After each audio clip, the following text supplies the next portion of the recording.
The Long Night, or Frogs. An original short story by Jared I. McGee.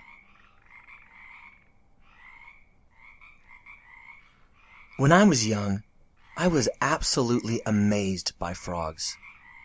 Their movement as they leapt their way through any given environment would keep me entertained for hours.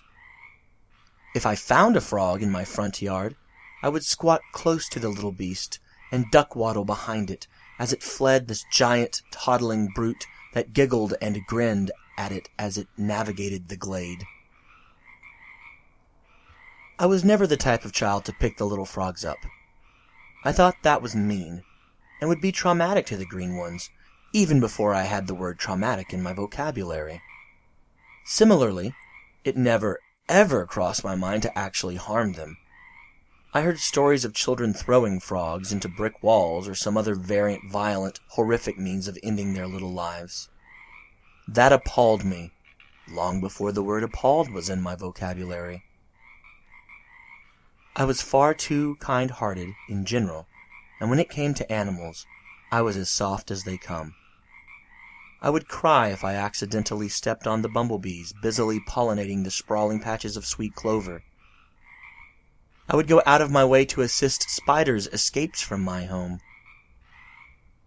I would feel sick to my stomach and go and tell my parents when other neighborhood children put M80s down crawdads' holes, blowing the poor crustaceans apart. Such horrific graveyards in the ditches of our little town. Those drainage waterways, speckled with the remains of shells and claws, still held less grisly spectacles than when the frogs would come out after the rain. Some kids hurt the frogs out of some version of sociopathy. Some kids stuck them with makeshift pikes, gigging the frogs and taking them home for frying. Some kids stomped them out of a far too familiar potent combination of meanness and boredom that is symptomatic of most small towns with little to offer the busy minds, imaginations, and bodies of young children.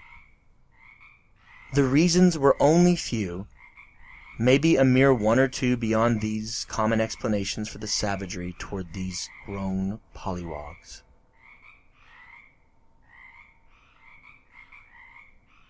As heartsick as I was as a youngling facing the brutalization of innocent animals, I am ever more mournful in my adulthood. In the very few years between 1982 and 2015, I have become truly aghast at the frequency with which I see frogs have decreased exponentially, be it headlines or my own perception. Now, I rarely get to follow the jumping amphibians in their explorations of the grass empires of the world.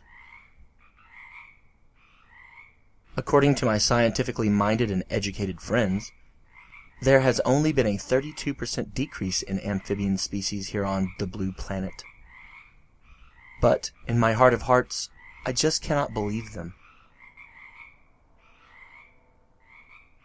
I can't because I simply do not see the frogs after the rain as I used to. I cannot count on seeing tadpoles play in the puddles and the waterways near my home as I once could. Moreover, so many are interested in the death of the noble bees or the larger, more cuddly mammals than in the death of these more bumpy, bug-eyed denizens of the wet places of the world, further taking away from the seriousness and understanding of their plight. In all the horror stories I have encountered, there is no more stark idea than that the amphibians are dying out from the world.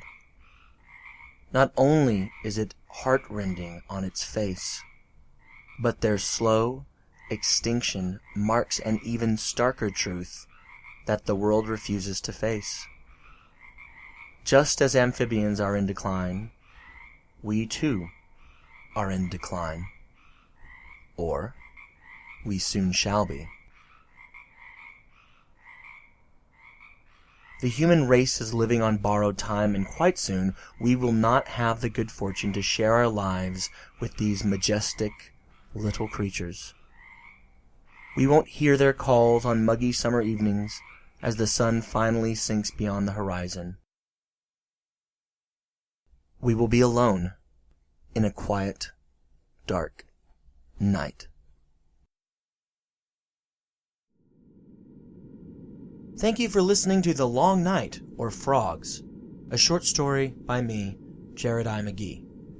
The backing tracks for this story were taken from freesound.org, an amazing community of artists that set out to help one another through the sharing of their art. MadBob69 is responsible for the frogs throughout the story, and Effecto Fudador is responsible for the ambient noises here at the end. These tracks are being used under CC 0.1.0 Universal Public Domain Dedication licenses. A sincere thank you to these two and freesound.org for the contribution. Now, sit back and stay tuned for the final piece from Prose this week, Probable Infidelity.